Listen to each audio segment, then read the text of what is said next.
திருதியை கொண்டாடுவோம் அம்பிகையின் திருவருளை பெற்றிடுவோம் அக்ஷய திருதியை கொண்டாடுவோம் அபரிமிதமாகவே அருளை பெறுவோம் அக்ஷய திருதியை கொண்டாடுவோம் அம்பிகையில் திருவருளை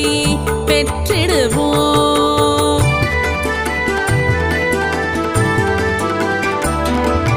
கங்கை நதி பூமியை